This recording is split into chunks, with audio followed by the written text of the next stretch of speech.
Following graduation at medical school, I had to have an internship as part of my postgraduate training. If I want to do any further training, I need to have an internship, and then I could take a state license.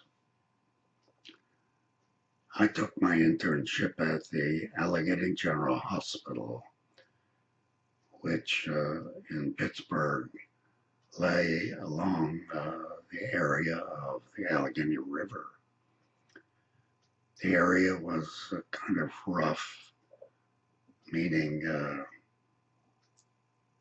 were a lot of drunks, there was a lot of drinking, stabbings, domestic violence,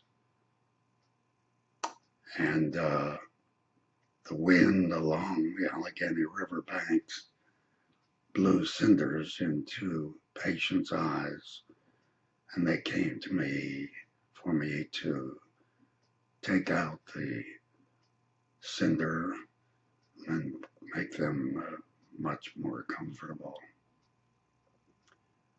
I could expect a couple of drunks or people of domestic violence brought in by the police.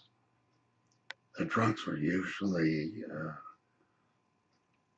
difficult to handle, and the police, with some struggling, would end up rapping them on the head with their billy clubs.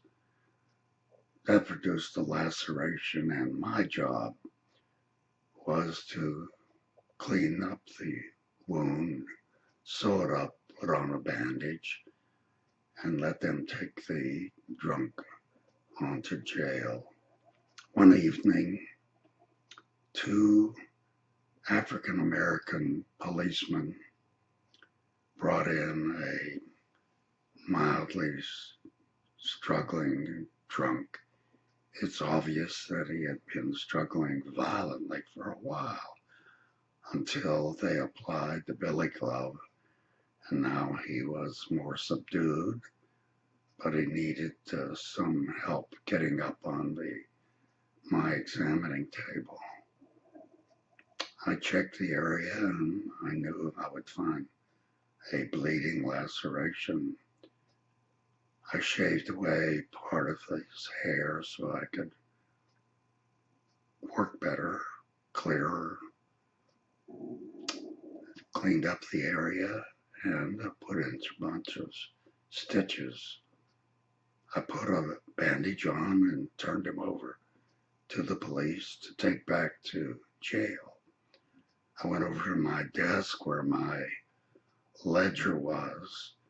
There I entered the date and the time, patient's name if I could get it, and what I did to take care of his wounds.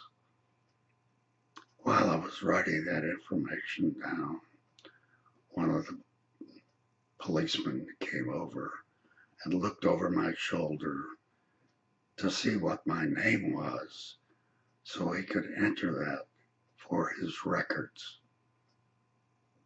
He looked, then commented, "You's the first white man I ever met named Jackson."